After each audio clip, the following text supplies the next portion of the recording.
राधे राधे। आज हम सुनेंगे हरछठ व्रत की पावन कथा। हरछठ माता के इस पवित्र व्रत से जुड़ी अनेक लोक कथाएं प्रचलित हैं। आज के इस वीडियो में हम आपको 3 कथाएं सुनाने जा रहे हैं। इन कथाओं को श्रद्धा और विश्वास के साथ सुने और मन ही मन हरछठ माता तथा भगवान बलराम जी का स्मरण करें। तो आइए वीडियो को शुरू करते हैं। हरछठ व्रत की पहली कथा, सच्ची श्रद्धा और संतान की रक्षा की कथा। बहुत समय पहले एक गांव में एक गरीब ब्राह्मण परिवार रहता था। ब्राह्मण बहुत ही धार्मिक और संतोषी स्वभाव का व्यक्ति था। उसके घर में धन संपत्ति अधिक नहीं थी, लेकिन भगवान के प्रति उसकी श्रद्धा बहुत गहरी थी। उसकी पत्नी भी बहुत धार्मिक थी। दोनों पति पत्नी अपना जीवन बड़ी ही कठिनाइयों से बिताते थे, लेकिन कभी भगवान को दोष नहीं देते थे।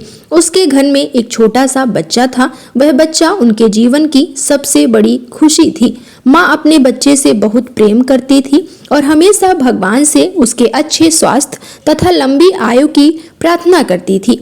एक दिन गांव की कुछ महिलाएं हरछठ व्रत की चर्चा कर रही थीं। ब्राह्मणी ने भी उनसे हरछठ माता के व्रत के बारे में पूछा। महिलाओं ने कहा, बहन, हरछठ माता का व्रत संतान के सुख और मंगल के लिए श्रद्धा से किया जाता है। जो माता सच्चे मन से व्रत करती हैं और माता जी का स्मरण करती हैं, वह अपने बच्चे के लिए माता का आशीर्वाद प्राप्त करती हैं। ब्राह्मणी ने उस दिन मन में संकल्प लिया कि वह भी हरछठ माता का व्रत करेगी, लेकिन उसके घर में इतनी सामर्थ्य नहीं थी कि वह बहुत सारी सामग्री जुटा सके।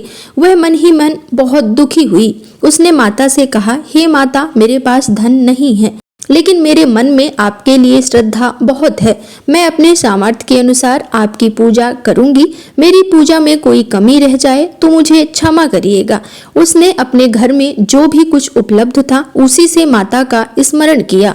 उस दिन उसने अपने बच्चे को पास बैठाया और उसके सिर पर हाथ रखकर कहा, बेटा, भगवान तुम्हें हमेशा सुखी रखें। माँ को क्या पता था कि आने वाले समय में उसके विश्वास की परीक्षा होने वाली है। कुछ दिनों बाद बच्चे की तबीयत अचानक खराब हो गई। माँ बहुत घबरा गई। वह रात दिन भगवान को याद करने लगी।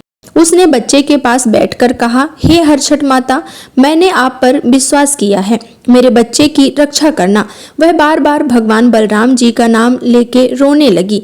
उसके पति ने भी भगवान से प्रार्थना की। कई दिनों तक परिवार चिंता में रहा, लेकिन ब्राह्मणी ने अपना विश्वास नहीं छोड़ा। वह कहती रही, भगवान हमारी परीक्षा ले सकते हैं, लेकिन हमें भगवान पर विश्वास नहीं छोड़ना चाहिए। धीरे धीरे बच्चे की स्थिति सुधरने लगी। कुछ समय बाद बच्चा पूरी तरह स्वस्थ हो गया। माँ की आंखों में खुशी के आंसू आ गए। उसने हाथ जोड़कर कहा, हे हरछठ माता, आपने मेरी प्रार्थना सुन ली। मेरे पास आपको देने के लिए कुछ नहीं है, बस मेरा विश्वास और मेरी श्रद्धा है। उस दिन से वह हरछठ माता को अपने परिवार की रक्षा करने वाली माता के रूप में मानने लगी और गांव की दूसरी महिलाएं भी उसकी श्रद्धा देखकर कहने लगी, सच्ची श्रद्धा में बहुत शक्ति होती है। इस कथा का यही भाव है कि भक्त के पास पूजा के लिए बहुत कुछ हो या ना हो, लेकिन यदि आपके मन में सच्ची श्रद्धा और विश्वास हो तो वही सबसे बड़ी ताकत बन जाती है। दूसरी कथा, जो इस व्रत की बहुत ही महत्वपूर्ण कथा है, 2 सौतनों की कथा। एक गांव में 2 सौतन रहती थी। एक का नाम बड़ी बहू था, दूसरी का नाम छोटी बहू था। बड़ी बहू के बच्चे थे और छोटी बहू के कोई भी संतान नहीं थी। बड़ी बहू अपने बच्चे से बहुत प्रेम करती थी। वो हमेशा अपने बच्चों के सुख के लिए भगवान से प्रार्थना करती थी। छोटी बहू के मन में संतान न होने का दुख था। शुरुआत में वह बड़ी बहू के बच्चे से बहुत प्रेम करती थी, लेकिन धीरे धीरे उसके मन में ईर्ष्या का भाव आने लगा। वह सोचती थी कि बड़ी बहू के पास बच्चे हैं, घर में खुशी है और मेरे जीवन में यह सुख नहीं है। ईर्ष्या मनुष्य के मन को धीरे धीरे कमजोर कर देती है। एक दिन छोटी बहू ने बड़ी बहू से कहा, तुम्हारे मायके से कोई आदमी आया था। तुम्हारे पिता तुम्हें बहुत याद कर रहे हैं। तुम जल्दी से अपने मायके चली जाओ। बड़ी बहू ने यह बात सच मान ली। वह अपने बच्चे को छोटी बहू के पास छोड़कर मायके चली गई, लेकिन उसके जाने के बाद छोटी बहू के मन में ईर्ष्या और बढ़ गई। उसने बड़ी बहू के बच्चे को घर से बाहर कर दिया। बच्चा रोता हुआ अपनी माँ को याद करने लगा। उधर बड़ी बहू जब मायके पहुंची तो उसे पता चला कि उसके पिता बिल्कुल ठीक हैं। वह बहुत हैरान हुई। उसने पूछा, मुझे किसी ने बताया कि पिताजी बहुत बीमार हैं। घर वालों ने कहा कि हमने तो ऐसी कोई खबर भेजी ही नहीं। बड़ी बहू को तुरंत समझ में आ गया कि उसके साथ छल हुआ है। वह बहुत घबराकर वापस अपने घर की ओर चल पड़ी। रास्ते में उसके मन में केवल अपने बच्चे की चिंता थी। वह भगवान से प्रार्थना करते हुए कह रही थी, हे भगवान, मेरे बच्चे की रक्षा करना, मेरे बच्चे को कुछ नहीं होना चाहिए। जब वह गांव के पास पहुंची, उसने अपने बच्चे को दूर से देखा।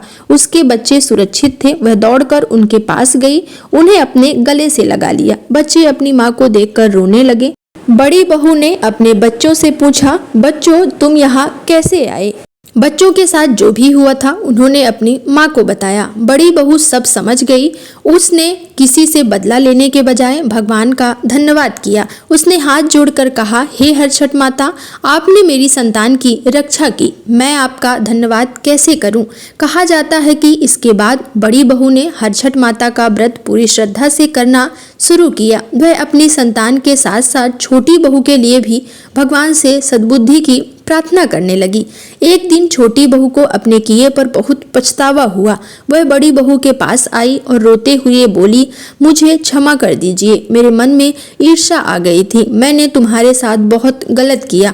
बड़ी बहू ने उसे क्षमा कर दिया। उसने कहा, बहन, ईर्ष्या से किसी का भला नहीं होता। हमें भगवान से सबके सुख की प्रार्थना करनी चाहिए। उस दिन दोनों ने मिलकर हरछठ माता का स्मरण किया। कहा जाता है कि उस दिन से दोनों के बीच का द्वेष समाप्त हो गया और घर में फिर से प्रेम और शांति का वातावरण बन गया। इस कथा का संदेश यह है कि ईर्ष्या मनुष्य के मन को दुखी कर देती है, जबकि क्षमा और प्रेम परिवार को सदैव जोड़कर रखते हैं। इसके बाद आते हैं तीसरी कथा पे, बलराम जी और हलधर की कथा। यह कथा भगवान श्री कृष्ण के बड़े भाई बलराम जी से जुड़ी हुई मानी जाती है। भगवान बलराम जी को हलधर कहा जाता है। उनके हाथ में हल रहता था। एक समय की बात है जब गोकुल और आसपास के क्षेत्र में लोग भगवान श्री कृष्ण और बलराम जी की बाल लीलाओं से बहुत आनंदित होते थे। बलराम जी स्वभाव के अत्यंत शक्तिशाली थे, लेकिन उनके हृदय में बहुत सरलता और करुणा थी। वो अपने छोटे भाई श्री कृष्ण से बहुत प्रेम करते थे। जहाँ श्री कृष्ण अपनी बाल लीलाओं से सभी का मन मोह लेते थे, वहीं बलराम जी अपने बल और साहस से उनकी रक्षा करते थे। गोकुल में जब भी कोई संकट आता, बलराम जी आगे खड़े हो जाते। एक दिन गांव के लोगों ने देखा कि खेतों में पानी की बहुत कमी हो गई है। किसानों की फसल सूखने लगी है। लोग बहुत परेशान हो गए। सभी भगवान से प्रार्थना करने लगे कि किसी तरह उनके खेतों में पानी पहुंच जाए। बलराम जी ने किसानों की परेशानी देखी। उन्होंने अपना हल उठाया और अपनी शक्ति से भूमि को व्यवस्थित करने लगे। लोक मान्यता में इसी कारण बलराम जी का संबंध हल, कृषि और धरती से विशेष रूप से जोड़ा जाता है। कहा जाता है कि बलराम जी ने अपनी शक्ति से किसानों की सहायता की और लोगों को यह संदेश दिया कि धरती माता का सम्मान करना चाहिए। गांव के लोगों ने भगवान बलराम जी को प्रणाम किया। उन्होंने कहा, हे हलधर भगवान, आपने हमारी रक्षा की, हम सदैव आपका स्मरण करेंगे। बलराम जी ने लोगों को आशीर्वाद दिया और कहा कि मेहनत, धर्म और सत्य के मार्ग पर चलने वाला व्यक्ति कभी व्यर्थ नहीं जाता। समय बीतता गया। लोग बलराम जी को प्रेम से हलधर कहने लगे। इसी कारण हलखष्टी के पावन पर्व पर भगवान बलराम जी का स्मरण करने की बहुत पुरानी परंपरा है। कहा जाता है कि इस दिन माताएं भगवान बलराम जी से अपने बच्चों के लिए शक्ति, स्वास्थ्य और सद्बुद्धि की प्रार्थना करती हैं। वो कहती हैं, हे हलधर भगवान, जैसे आपने अपने भाई श्री कृष्ण की रक्षा की, वैसे ही हमारे बच्चों पर सदैव अपनी कृपा बनाए रखें। और इसी भाव के साथ हरछठ माता का स्मरण किया जाता है।